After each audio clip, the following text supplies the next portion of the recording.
Hello students, good morning, जय हिंद। मैं Vipin sir और जीविका केमिस्ट्री क्लासेस में आपका एक बार फिर से स्वागत है। Welcome back to chemistry classes. Chemistry classes में आप पढ़ रहे हैं 2000 चैप्टर नंबर 14 चल रहा है ना। थियरी में चैप्टर नंबर 14 चल रहा है और चैप्टर नंबर 14 के आगे आज हम लोग के दो टॉपिक हो चुके थे। आज हम लोग उससे आगे बढ़ने वाले हैं, ठीक है ना। चैप्टर नंबर 14 में हम लोग उससे आगे बढ़ने वाले हैं जिससे कि आपका पूरा सिलेबस हो जाएगा, कंप्लीट हो जाएगा पूरा सिलेबस। और अनसोल्ड आपका 2019 और 2020 का हो चुका है। बहुत ही जल्द 2018 के जो बाकी बचे हुए पार्ट हैं वो भी आ जाएंगे। 2020 का एक सेट जो अधूरा है वो भी पूरा कर दूंगा, बहुत ही जल्द पूरा हो जाएगा, ठीक है। तो आइए आज के टॉपिक के अकॉर्डिंग हम लोग चलते हैं कि biomolecules part 3 chemistry chapter number 14 और क्लास 12। तो आज का जो हमारा टॉपिक है वो हमारा टॉपिक है, क्वेश्चन कह रहा है, क्वेश्चन नंबर 1 2 3 होगा। क्वेश्चन नंबर 3 होगा, कह रहा है मोनोसैकेराइड क्या है। मोनोसैकेराइड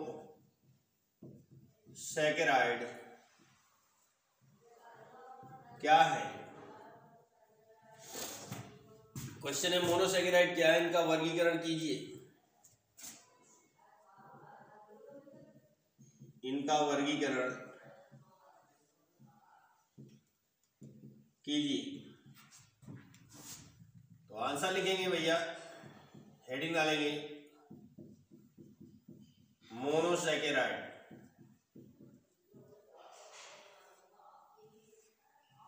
ठीक है ना। मोनोसैकेराइड क्या है, ये वे शर्कराएं हैं, ये सरलतम शर्कराएं होती है जो जल में घुलनशील और स्वाद में मीठे होते हैं। इनमें मैक्सिमम कार्बन परमाणुओं की संख्या 3 से 7 तक होती है और इनका जल अपघटन नहीं होता है, ठीक है ना। वो मोनोसैकेराइड कहलाते हैं, जैसे कि ग्लूकोज, फ्रक्टोज, लैक्टोज। तो इनके बारे में आप जो है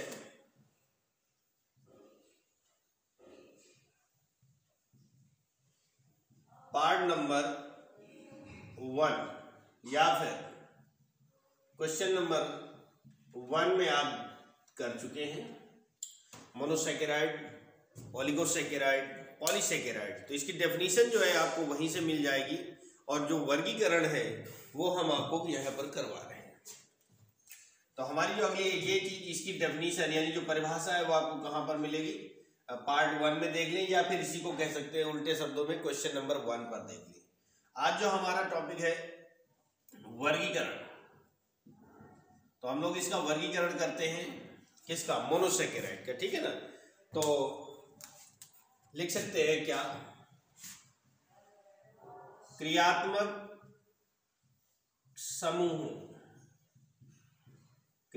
समूहों की उपस्थिति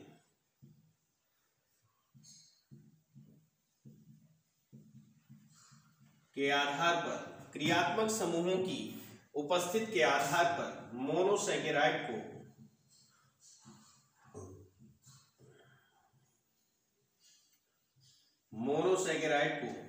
क्रियात्मक समूहों की उपस्थिति के आधार पर मोनोसैकेराइड को दो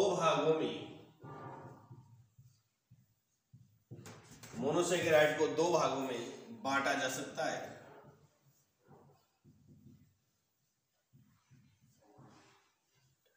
ठीक है ना। क्रियात्मक समूह यानी मोनोसैकेराइड में कौन कौन से क्रियात्मक समूह आते हैं, उन क्रियात्मक समूहों के आधार पर हम उन्हें 2 भागों में बांट सकते हैं, 2 पार्ट में डिवाइड कर सकते हैं।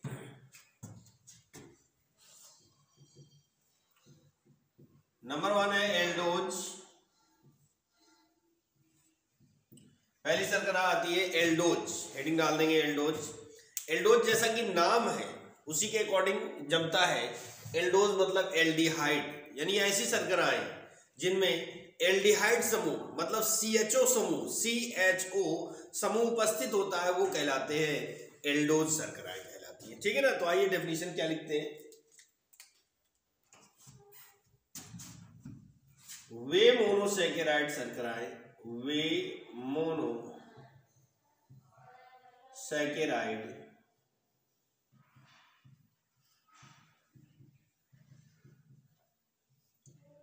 वे मोनोसैकेराइड शर्कराएं जो, ठीक है ना, वे मोनोसैकेराइड शर्कराएं जो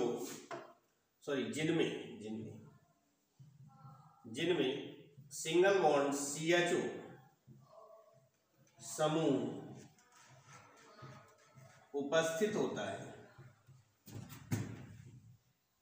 ठीक है ना। वे मोनोसैकेराइड शर्कराएं जिनमें सिंगल बॉन्ड CHO समूह उपस्थित होता है एल्डोज कहलाती है।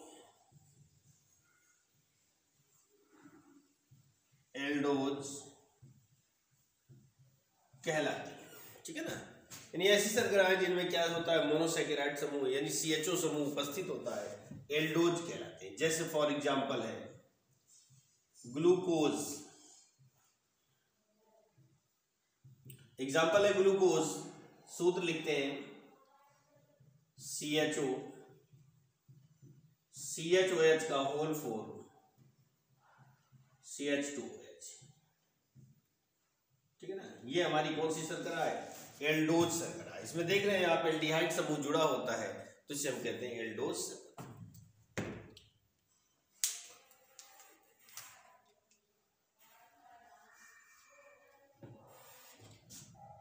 नंबर 2 पर आता है हमारा, अगली हेडिंग है कीटोज।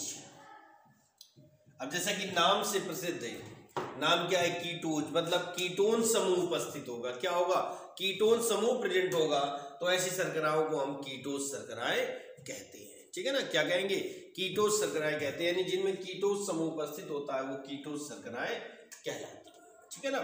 कैसे? आइए लिख सकते हैं कि वे मोनोसैकेराइड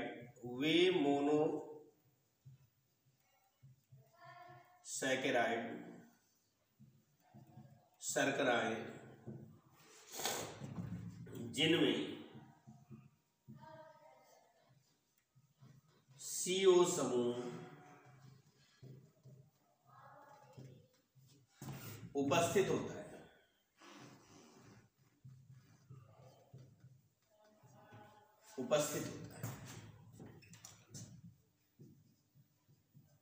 कीटोज कहलाते हैं।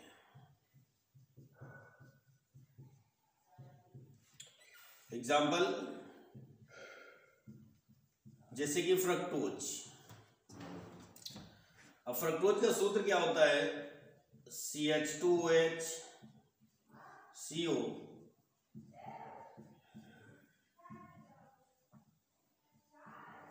CH2। अब इसमें आप देख रहे हैं कीटोन समूह उपस्थित है तो ये कीटोज शर्करा हो गई।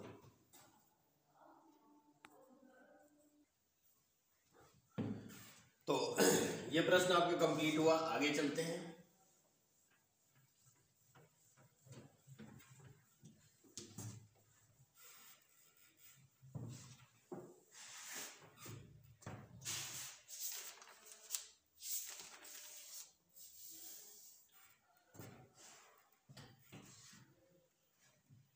अगला प्रश्न है हमारा, क्वेश्चन नंबर 4 है। कह रहा निम्न को कैसे प्राप्त करोगे? बढ़िया क्वेश्चन है। नंबर 1 कह रहा ग्लूकोज से ग्लूकोसाजोन, बहुत इंपॉर्टेंट रिएक्शन है बोर्ड एग्जाम के लिए। ग्लूकोज से ग्लूकोसाजोन,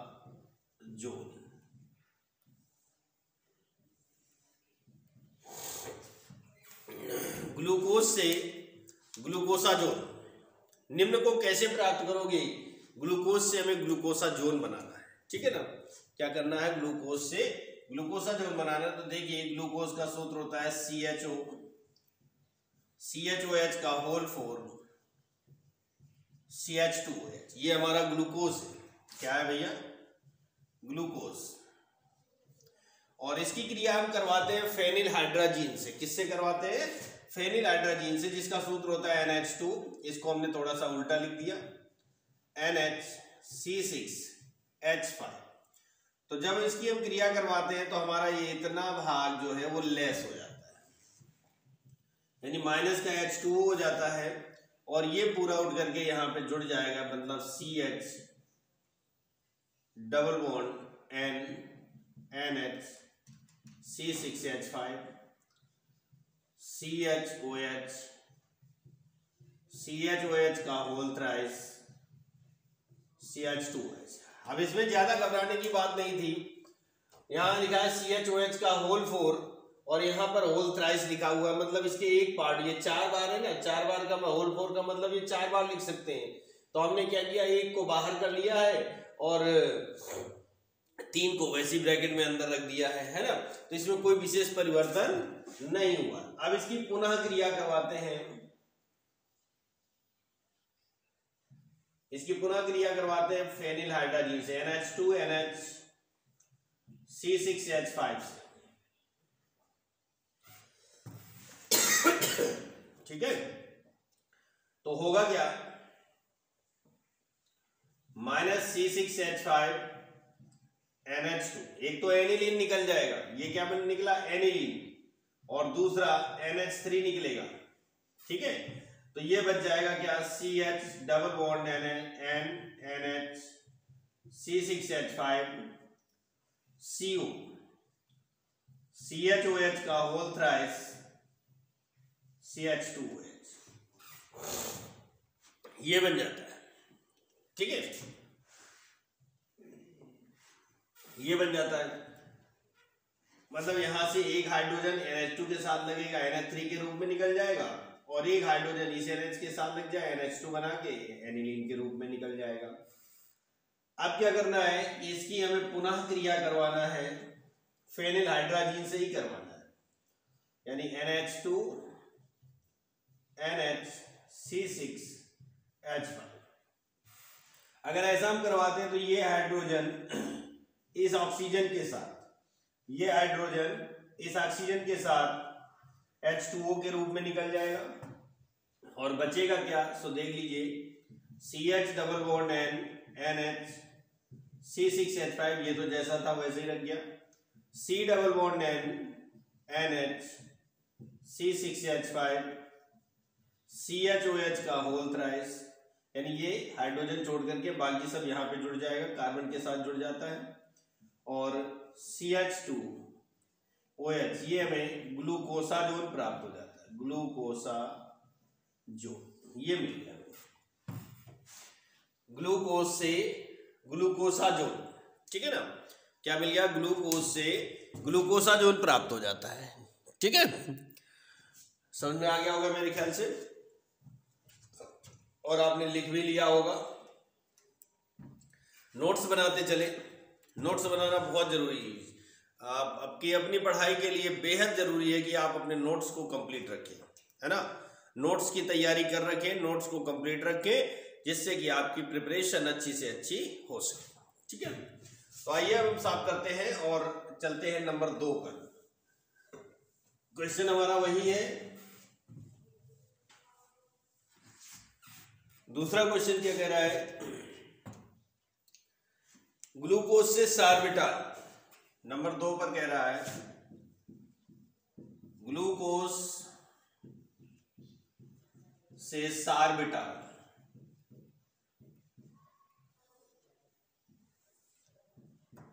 ग्लूकोज से सार्बिटाल बनाना है। ठीक है ना, कैसे बनता है ग्लूकोज से सार्बिटाल, तो ज्यादा कोई कठिन नहीं है, बहुत सिंपल सी बात है।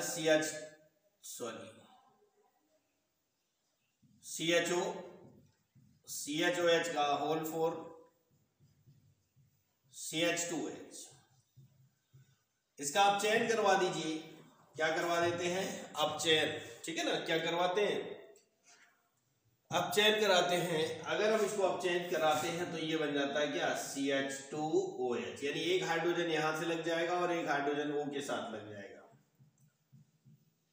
CHOH का होल 4 CH2OH, ये हमारा सार्बिटाल मिल जाता है, सार्बिटाल।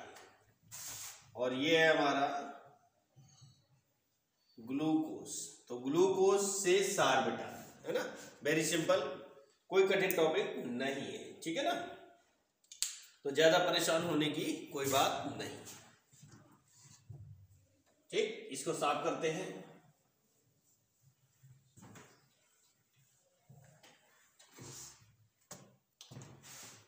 एक छोटा सा टॉपिक आता है, हम जो कि पढ़ रहे हैं क्या, बायोमॉलिक्यूल्स पढ़ रहे हैं, ठीक है ना। देखिए मैं तो आपके लिए मेहनत कर रहा हूं, लेकिन आप लोग इतने कंजूस हैं कि लाइक और शेयर भी नहीं कर पाते। चलिए खैर कोई बात नहीं, अपनी तो वही दशा है कि कबीरा खड़ा बाजार में मांगे सबकी खैर, कबीरा खड़ा बाजार में मांगे सबकी खैर, ना काहू संग दोस्ती ना काहू संग बैर, है ना। तो मैं तो सबके लिए, आप सभी के लिए भला कर रहा हूँ, आप सभी का भला हो जाए, आप सभी के बोर्ड एग्जाम में अच्छे मार्क्स आ जाए, आपके लिए नोट्स प्रिपेयर करवा रहा हूँ, वो भी फ्री में। लेकिन आपसे इतना नहीं होता तो उससे कुछ कह नहीं सकते आपसे। आप लोग अब पढ़ते रहिए, यही काफ़ी है। आप अपना रिजल्ट अच्छा बना लीजिए, मेरे लिए यही बहुत पर्याप्त होगा। तहे दिल से दुआ यही करूँगा कि ईश्वर आपकी मदद करे और आप अच्छे से अच्छे मार्क्स ले आए। मैं तो जितनी कर रहा हूँ, कर सकता हूँ, करूँगा। ईश्वर भी आप पर कृपा रखे, ठीक है ना। आपकी इच्छा हो तो लाइक कर दिया करें और शेयर कर दिया करें, कमेंट्स कर दिया करें, नहीं तो कोई बात नहीं, ठीक है ना। तो क्वेश्चन नंबर जो 5 है वो कह रहा है तेल या वसा क्या है, तेल या वसा क्या है, ठीक है ना। आंसर लिखेंगे ऑयल और फैट,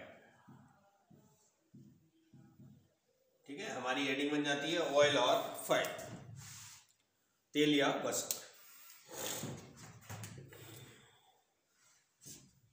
तो चूंकि बायोमॉलिक्यूल्स में अभी तक हम पढ़ रहे थे कार्बोहाइड्रेट्स, कार्बोहाइड्रेट का काम खत्म हो चुका, कार्बोहाइड्रेट का जितने टॉपिक बनने थे कार्बोहाइड्रेट्स में वो हो चुके हैं। अब हम लोग चल रहे हैं ऑयल या फैट पे। तो ऑयल या फैट क्या होते हैं आप लोग जानते हैं। बिना सब्जी वगैरह हम लोग खाते हैं, कड़वा तेल के बिना सब्जी नहीं बनती है। डालडा, रिफाइंड, है ना, पूड़ी, कचौड़ी, ये सब बनती है किसमें, डालडा, रिफाइंड, यानी तेल या वसा ही है।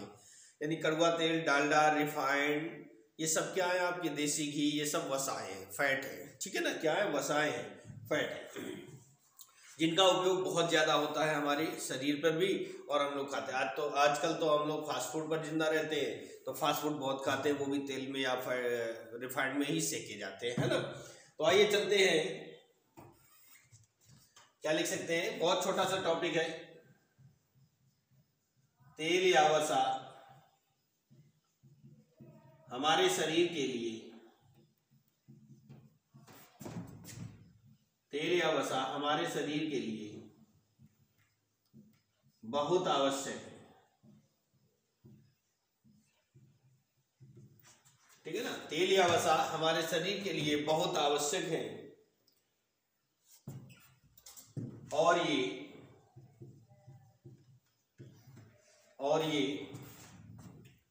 कार्बोहाइड्रेट की तुलना में, कार्बोहाइड्रेट की तुलना में 2.5 गुना अधिक ऊर्जा देते हैं, 2.5 गुना अधिक ऊर्जा देते हैं। तेल या वसा हमारे शरीर के लिए बहुत आवश्यक होते हैं और ये कार्बोहाइड्रेट की तुलना में 2.5 गुना अधिक ऊर्जा देते हैं, ठीक है ना। कितना देते हैं, 2.5 गुना ज्यादा ऊर्जा प्रदान करते हैं, जिसका उपयोग हम लोग करते हैं, ठीक है ना। इनके प्रमुख स्रोत,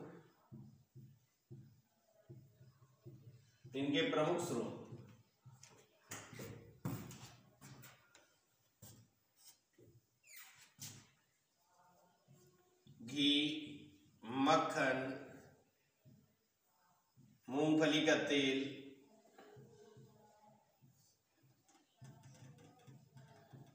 घी, इनके प्रमुख स्रोत घी, मक्खन, मूंगफली का तेल, मांस मछली, मांस मछली। आपको पता है मछली के लीवर से तेल निकाला जाता है, मछली के लीवर से तेल निकाला जाता है आदि, ठीक है ना, ये आदि, इन सब चीजों से हमें तेल या वसाएं प्राप्त होती हैं। अब बात करते हैं महत्व, इंपॉर्टेंस, हमारी बॉडी पर इनका क्या महत्व है और इनका क्या वर्क है, ठीक है ना, हमारी बॉडी पर इनका क्या महत्व है और इनसे हम किस प्रकार से क्या कार्य कर सकते हैं। तो इसका नंबर 1 है, यह हमारे शरीर को ऊर्जा प्रदान करते हैं। क्या लिख सकते हैं, यह हमारे शरीर को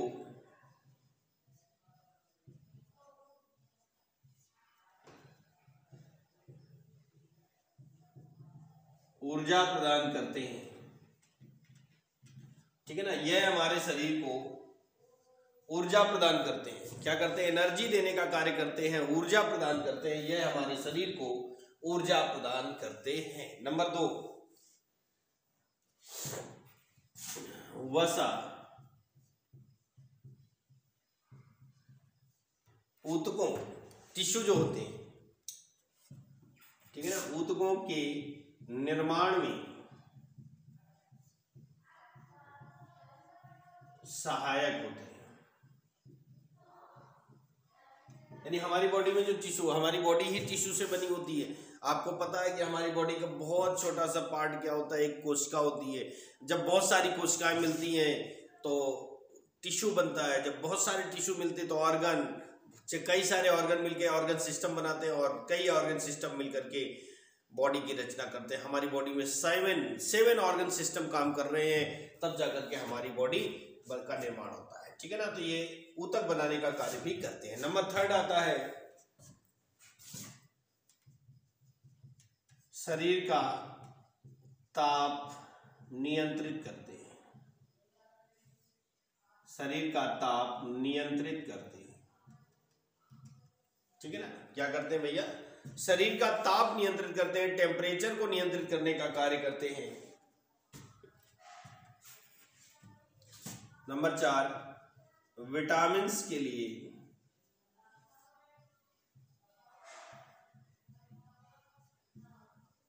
विलायक का कार्य करते हैं,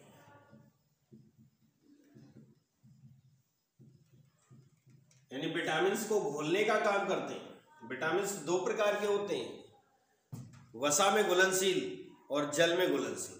तो ये विटामिन्स को घोलने का कार्य करते हैं, विलायक का कार्य करते हैं। नंबर 5,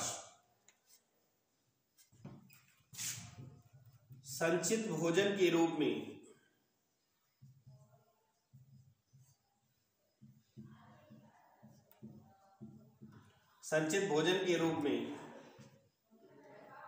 कार्य करते हैं। मतलब इनको हम स्टोर भी कर सकते हैं अपनी बॉडी में, इन्हें हम स्टोर भी कर सकते हैं अपनी बॉडी में, ठीक है ना। हाँ, इसका भंडारण भी किया जा सकता है और जरूरत पड़ने पर इनको पुनः इनसे ऊर्जा प्राप्त की जा सकती है, ठीक है ना। जरूरत पड़ने पर इनसे पुनः ऊर्जा प्राप्त की जा सकती है।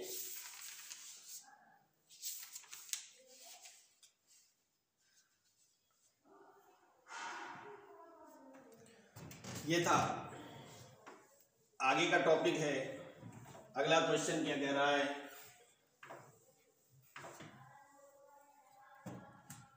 अगला क्वेश्चन है हमारा क्वेश्चन नंबर 6, अपचयन व्यवहार के आधार पर शर्कराएं कितने प्रकार की होती हैं।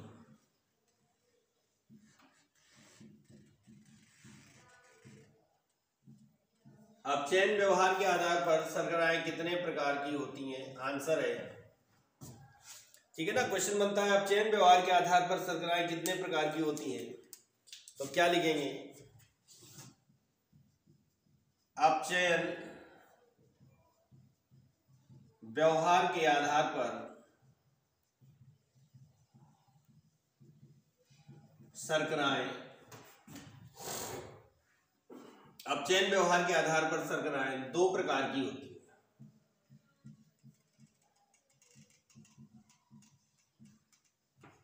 अपचयन व्यवहार के आधार पर शर्कराएं दो प्रकार की होती हैं, ठीक है ना। कितने प्रकार की होती हैं? नंबर 1 है अपचायी शर्करा और नंबर 2 है अनअपचायी शर्करा। तो नंबर 1 पर हेडिंग डालते हैं अपचायी शर्करा। अपचायी शर्करा, अपचायी शर्करा का मतलब है जो अपचयन कर दे, जो ग्लूकोज को या फ्रक्टोज को अपचयित कर देती है, उन्हें अपचायी शर्कराएं कहते हैं, ठीक है ना। और वो भी किसका? फेलिंग, विलेन और टालिन अपकर्मक का। तो वे शर्कराएं क्या लिख सकते हैं? वे शर्कराएं जो फेलिंग, विलेन, ठीक है, वे शर्कराएं जो फेलिंग, विलेन, ठीक है ना। किसको? फेलिंग, विलेन, इसका सूत्र होता है CuO तथा टॉलिन अभिकर्मक।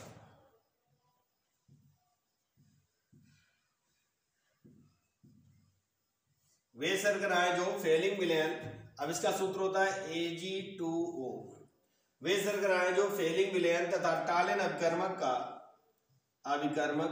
अपचयन कर देती हैं, अपचायी शर्करा कहलाती। अपचायी शर्करा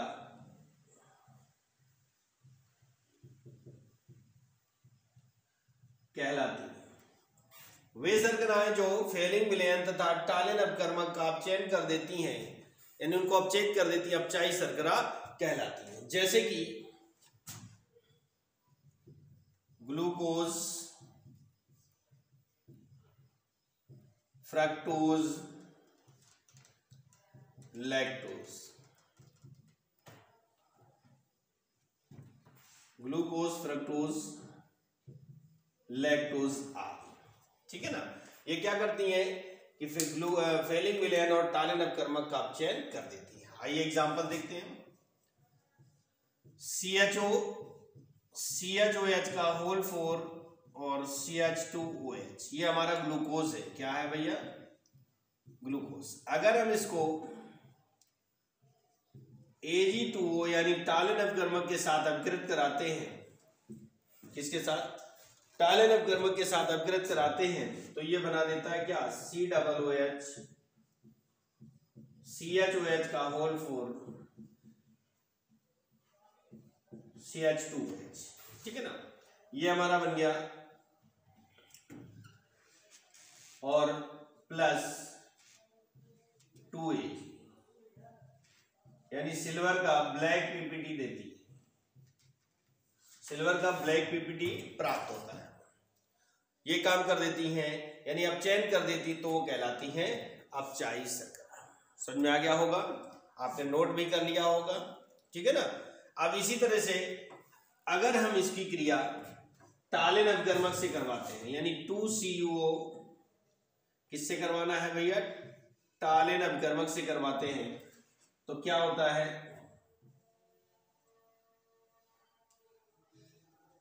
Cu2, यानी 2 ऑक्सीजन से 1 बचता है, और Cu2O का रेड पीपीटी यानी लाल अवक्षेप प्राप्त होता है और बनता ही। तो ऐसी शर्कराओं को हम क्या कहते हैं? अपचायी शर्करा कहते हैं। समझ गए? दोनों रिएक्शन दिखा दिए हमने, फेलिंग, विलेन से भी करवा दिया और टालिन अपकर्मक से भी करवा दिया। आप चाहें तो 2 बार लिख सकते हैं, आप चाहें तो इसको 2 बार लिख लीजिएगा, एक बार टालिन अपकर्मक से और एक बार फेलिंग, विलेन से, ठीक है ना। तो ऐसी शर्कराएं क्या कहलाती है? अपचायी शर्करा कहलाती है। आगे होगा समझ में। हम लोग चलते हैं नंबर 2, ठीक है। नंबर 2 पर क्या लिखेंगे? हमारी हेडिंग बनती है अनअपचायी शर्करा। अनअपचायी शर्करा, ठीक है ना। अनअपचायी शर्करा के बारे में लिखते हैं, तो बहुत छोटी सी बात है, मैं इसी में चेंज कर दूंगा। वे शर्कराएं जो फेलिंग, विलेन तथा टालिन अपकर्मक, वे शर्कराएं जो फेलिंग, विलेन तथा टालिन अपकर्मक का अपचयन नहीं करती, अपचयन नहीं करती हैं, नहीं करती हैं, अनअपचायी शर्करा कहलाती हैं, अनअपचायी शर्करा कहलाती है। ठीक है ना, क्या कहलाएंगी? अनअपचायी शर्करा कहलाती है। जैसे सुक्रोज, ठीक है ना, जैसे कि क्या हो गया? सुक्रोज हो गया, सेलुलोज हो गया, सेलुलोज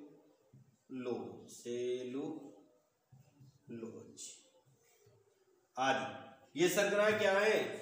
फेलिंग विलेन और टालिन अपकर्मक का अपचयन नहीं करती हैं, तो ऐसी शर्कराओं को हम कहते हैं अनअपचायी शर्करा।